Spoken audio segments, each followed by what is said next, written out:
Hi, welcome back to the channel. When you replace the throttle position sensor, or for short, TPS, it's an essential step toward ensuring your car's engine runs smoothly and efficiently. The TPS is a key component in your vehicle's fuel management system, communicating the throttle body's position to the engine control unit, which then adjusts fuel injection accordingly.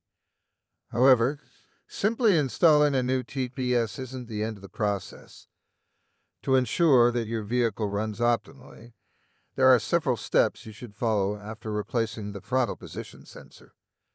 After installing a new TPS, it's important to reset or relearn the vehicle's engine control unit. This process ensures that the ECU recognizes the new sensor and adjusts the engine's operations accordingly. To reset the ECU, start by disconnecting the battery for about 30 minutes. It will clear the ECU's short-term memory. After waiting, reconnect the battery. This action forces the ECU to reset. Without starting the engine, turn the ignition key to the on position for a minute. It allows the ECU to initialize. Finally, start the vehicle and let it idle without operating the accelerator. It allows the ECU to recalibrate idle speed. Even with the new TPS installed, it's possible that the ECU might have stored error codes from the faulty sensor. Use an OBD scanner to check for any codes. Plug the scanner into the OBD port of your vehicle. Follow the scanner's instructions to read any trouble codes. If there are any residual codes from the old TPS, clear them using the scanner. Some vehicles require a manual calibration of the TPS to ensure accurate readings. Refer to your vehicle's service manual for specific calibration procedures. There might be steps to set the sensor's output at both idle and full throttle.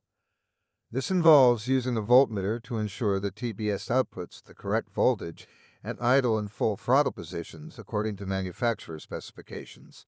After resetting and calibrating, it's important to test your vehicle under various driving conditions. There should be no hesitation or jerks when you accelerate. The engine should idle smoothly without stalling or fluctuating RPM.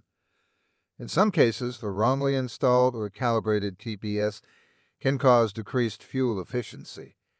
In the days and weeks after replacing the TPS and completing the above steps, keep an eye on your vehicle's performance. If the check engine light comes on, use a scanner to check for codes. Should any new issues emerge, they may be related to the TPS or installation process. Replacing a throttle position sensor can restore your vehicle's performance, but the job doesn't end with the physical replacement. Following up with a proper ECU reset, error code check, potential calibration, road testing, and long-term performance monitoring are crucial steps. These actions ensure that the new TPS works in harmony with your vehicle's engine management system, offering the best possible performance and fuel efficiency.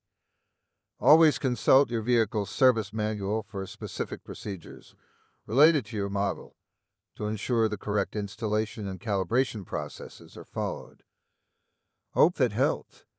Subscribe to this channel for more informative videos.